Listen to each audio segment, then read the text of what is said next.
Selamat jumpa sahabat praktisi laboratorium dengan saya Yulia Kantasubrata.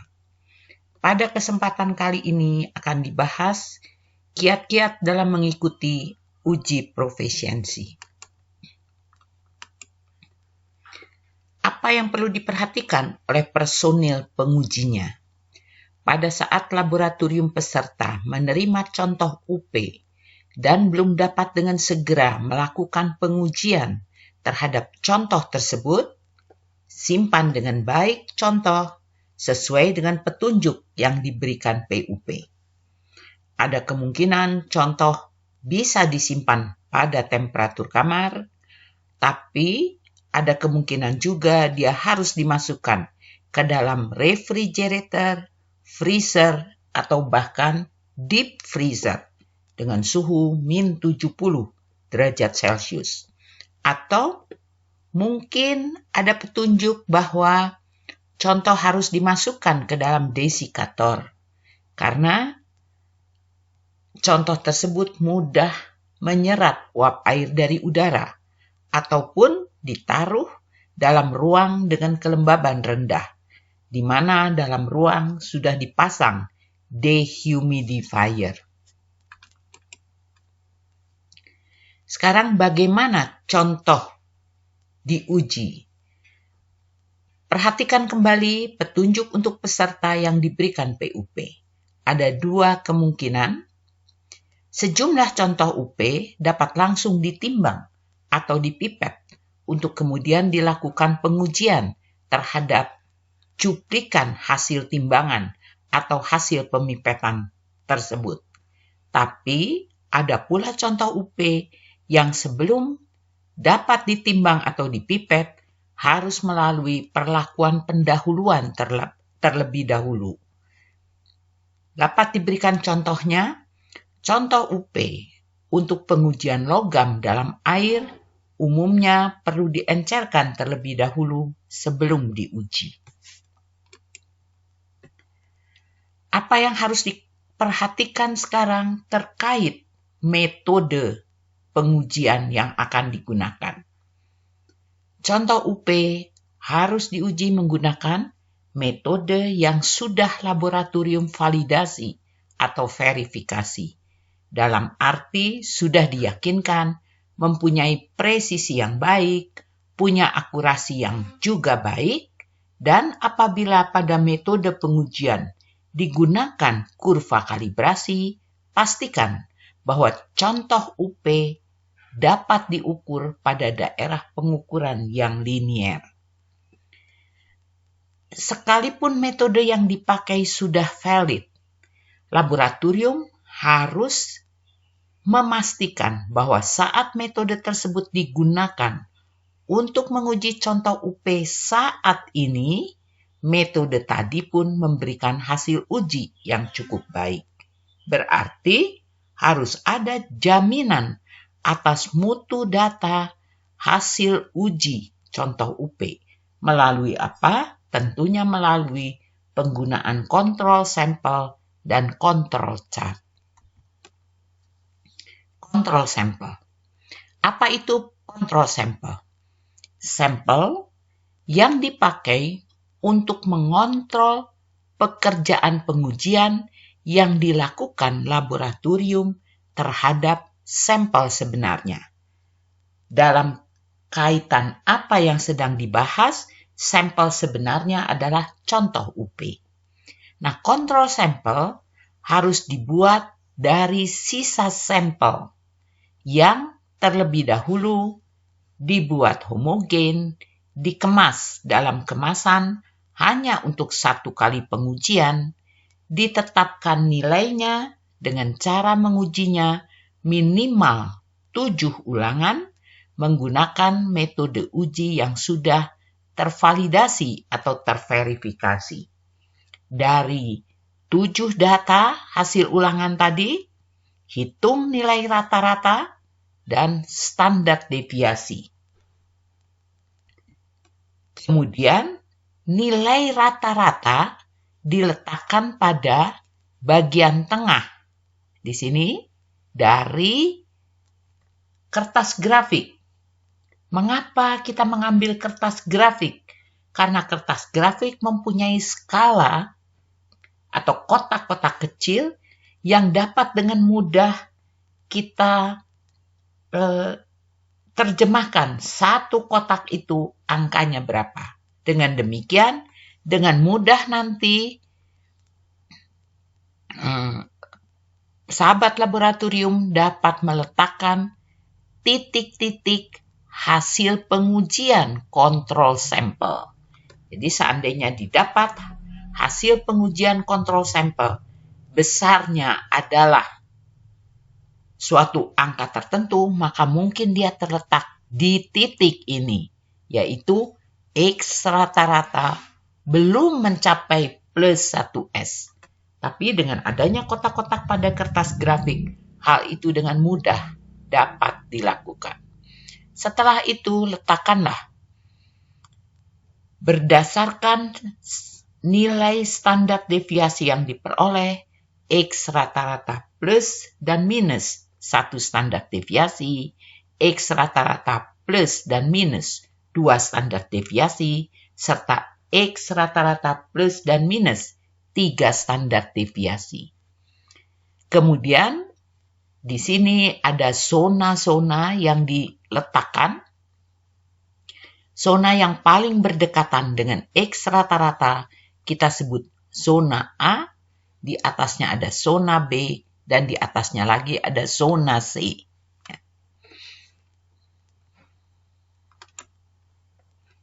Sekarang, apa yang perlu diperhatikan oleh manajer mutu? Umumnya, dalam suatu laboratorium, manajer mutulah yang mendaftarkan laboratoriumnya ikut serta dalam UP. Mengapa? Karena manajer mutu concern akan mutu laboratorium yang dipimpinnya. Jadi, ada keinginan bagi manajer mutu untuk melihat apakah hasil uji yang dihasilkan laboratoriumnya baik adanya atau tidak. Oleh karena itu, manajer mutu pula yang akan menerima contoh dari PUP. Jadi, contoh dari PUP akan dikirimkan ke laboratorium dengan attention manajer mutu. Satu hal yang harus diperhatikan adalah manajer mutu seyogianya memperlakukan contoh UP sama dengan contoh sehari-hari di laboratorium. Jangan sampai contoh UP mendapat perlakuan istimewa. Apa yang dimaksud perlakuan istimewa di sini? Biasanya atau sering terjadi manajer mutu membawa-bawa contoh UP ke dalam lab dan mengatakan kepada personil pengujiannya, hati-hati ya, ini adalah contoh UP. Lakukan pengujiannya dengan hati-hati. Hal itu sebetulnya tidak mesti terjadi. Anggap saja contoh UP adalah contoh sebagaimana diterima laboratorium sehari-hari. Dengan demikian, contoh UP tidak mendapat perlakuan istimewa dari personil pengujinya. Dan juga yang harus diperhatikan oleh manajer mutu, sebaiknya manajer mutu membagi 2 contoh UP yang diterimanya. Keduanya diberi kode yang berbeda dan dikirimkan ke laboratorium melalui bagian penerimaan contoh. Jadi split 2 contohnya, berikan kepada bagian penerimaan contoh, tapi kode sampelnya diberi kode yang berbeda, padahal keduanya sama. Nah, setelah itu, personil penguji akan menguji sampel UP dan pada saatnya hasil uji akan dikirimkan ke PUP. Sebaiknya manajer mutu atau setidaknya manajer teknis memeriksa data yang dihasilkan laboratorium sebelum dikirimkan kembali ke penyelenggaranya, ke PUP. Pertama, Yang harus diperiksa adalah presisi datanya. Tadi dikatakan, manajer mutu men-split dua contoh sama, diberi kode berbeda. Dari dua contoh UP sama yang diberi kode berbeda, manajer mutu akan menerima dua data hasil pengujian duplikat. Presisi dapat dihitung dari nilai Relative Percent Difference, RPD. Bagaimana menghitung RPD? Menghitung RPD adalah data 1 dikurangi data 2 dibagi data rata-rata dikalikan 100%. Apabila persen RPD ternyata lebih kecil dari 0,67 CV-Horwitz, berarti presisi data hasil uji contoh UP baik. Mengapa di sini ada faktor 0,67? Karena data duplikat yang tadi dikerjakan personil penguji di laboratorium dikerjakan oleh personil yang sama. Jadi dia merupakan data repeatabilitas. Kemudian untuk memeriksa akurasi data, manajer mutu hendaknya meminta pada personil penguji di laboratorium untuk memperlihatkan kontrol chart dan menunjukkan pada kontrol chart mana hasil uji kontrol sampel yang dianalisis bersamaan dengan contoh UP. Hasil uji kontrol sampel yang diuji bersamaan dengan contoh UP tidak boleh lebih besar dari X rata-rata plus 3S atau lebih kecil dari X rata-rata min 3S. Apabila ini bisa dipenuhi, maka manajer mutu dapat melanjutkan pemeriksaannya pada hal-hal lainnya.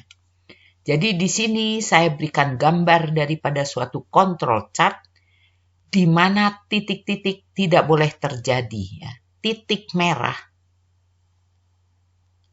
Ini adalah hasil analisis kontrol sampel yang diuji bersamaan dengan contoh UP, jangan sampai menyentuh garis X rata-rata plus minus 3S atau bahkan melebihi. Dan kalau titik tadi jatuhnya di zona C, saya beri 2 titik di atas dan di bawah dengan warna kuning, itu artinya keadaannya warning. Jadi hasil uji terhadap kontrol sampel tidak jelek, akan tetapi diperingati. Ya, itu harus menjadi perhatian.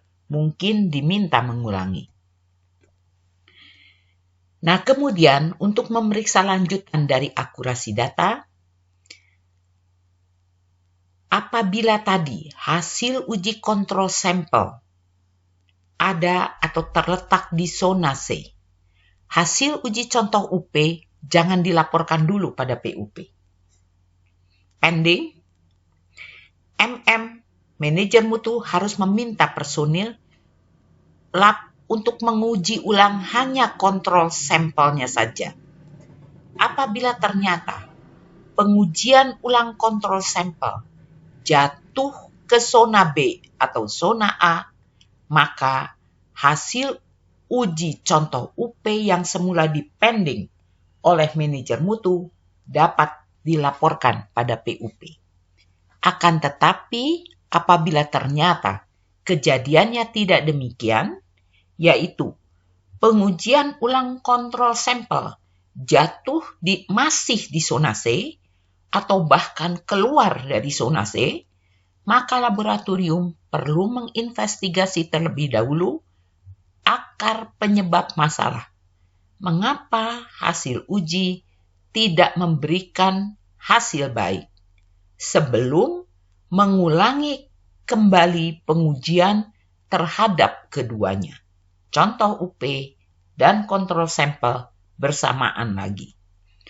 Apabila hal ini terpenuhi, arti kata semua baik-baik saja, maka besar kemungkinan laboratorium akan mendapatkan set skor yang baik.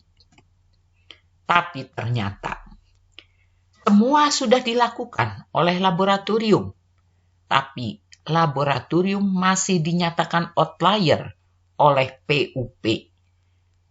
Meskipun tadi dalam laboratorium sendiri, contoh UP sebelum diuji sudah disimpan dengan baik sesuai petunjuk yang diberikan PUP. Metode pengujian yang dipakai menguji contoh UP sudah terverifikasi dengan baik. Hasil uji terhadap kontrol sampel yang diuji simultan bersamaan contoh UP tidak lagi out of control atau warning.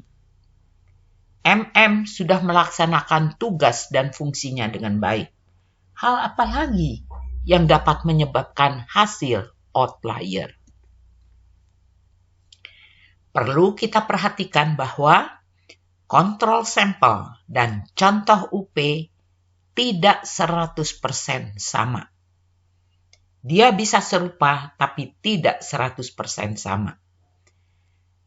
Jadi kalau demikian, kemungkinan perbedaan tadi datangnya dari matriks contoh UP. Nah, kalau ini yang menjadi penyebab, memang semua sudah selesai dilakukan, laboratorium sudah mendapatkan set score, tapi kita tahu bahwa kalau kita pun sudah mendapatkan set score dengan hasil outlier ataupun diperingati, maka kepada laboratorium masih tersisa kewajiban yaitu menginvestigasi mengapa hasil tadi menjadi outlier atau diperingati. Nah, untuk memeriksanya, kenapa nilai set skor yang kurang baik masih diterima laboratorium? Coba kita lakukan percobaan recovery terhadap contoh UP dengan dasar pemikiran tadi, yaitu contoh UP tidak 100% sama dengan kontrol sampel. Jadi kontrol sampelnya menunjukkan titik yang tidak out of control, tapi belum tentu yang terjadi dengan contoh UP-nya. Maka apa yang harus dilakukan? Lakukan percobaan recovery terhadap contoh UP. Nah, apabila laboratorium masih menyimpan contoh UP, hal ini dapat kita kerjakan. Tapi, bila laboratorium sudah tidak lagi menyimpan sisa contoh UP, katakan sudah habis terpakai, biasanya PUP penyelenggaranya masih menyimpannya dan laboratorium dapat membeli sisa contoh UP dari PUP atau mungkin memintanya secara gratis. Lakukanlah terhadap contoh UP ini percobaan recovery dengan jalan 1. Menambahkan sejumlah diketahui analit pada contoh UP, melakukan pengujian terhadap contoh UP yang sudah di-spike, nanti hasil ujinya kita notasikan sebagai C-spike. Sedangkan tadi, waktu kita menambahkan sejumlah diketahui analit, kita notasikan sebagai C1. Dan jangan lupa lakukan juga pengujian terhadap contoh UP saja. Inilah yang kita sebut C-sampel. Dari sini, dari data-data tadi, kita dapat menghitung recovery sebagai C-spike dikurangi C-sampel dibagi C1.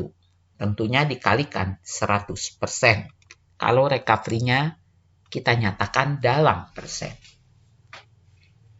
Nah, kemudian coba kita lakukan uji T untuk recovery. Dalam hal ini, di dalam uji T, kita selalu mengemukakan hipotesa nol. Dalam hipotesa nol, kita melihat apakah T dari recovery, T recovery itu dihitung menurut rumus R dikurangi 1 dibagi U recovery. Itulah T dari recovery. Jadi yang ada di sini adalah T dari recovery. Apakah T hitung lebih kecil dari T tabel? Kalau T hitung lebih kecil dari T tabel, artinya recovery tidak berbeda nyata dari 1. Tapi kalau T recovery lebih besar dari T tabel, berarti nilai R berbeda nyata dari 1. Nah, 1 ini apa? Ini adalah recovery target. Recovery target bagi laboratorium adalah 100%, tapi itu tidak mungkin terjadi. Ada kalanya recovery kurang dari 100%, ada kalanya lebih dari 100%. Jadi hati-hati apabila memasukkan nilai recovery di sini, jangan dimasukkan dalam satuan persennya, tapi karena pasangannya adalah 1 yang berasal dari 100%, masukkanlah angka sebagai R mungkin 0,85 kalau itu 85%. Nah, kemudian U recovery. U recovery dihitung dari S recovery dibagi akar N. Kalau kita melakukan percobaan recovery-nya lebih dari 3 ulangan, kita akan dapat menghitung berapa standar deviasi recovery dibagi dengan akar ulangannya tadi.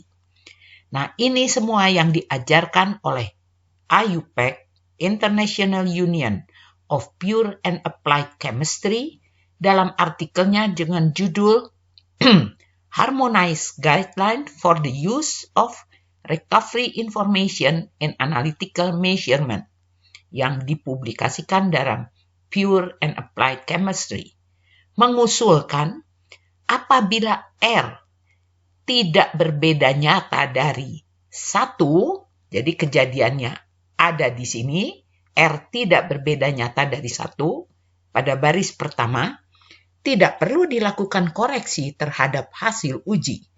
Jadi, hasil uji dilaporkan sebagaimana adanya. Dan itu yang sudah dilakukan oleh laboratorium waktu melaporkan contoh UP-nya pada MM. Jadi, kemungkinan kalau sampai mendapatkan outlier, bukan ini penyebabnya. Tapi sebaliknya, apabila ternyata kesimpulannya R berbeda nyata dari 1, perlu dilakukan koreksi terhadap hasil uji.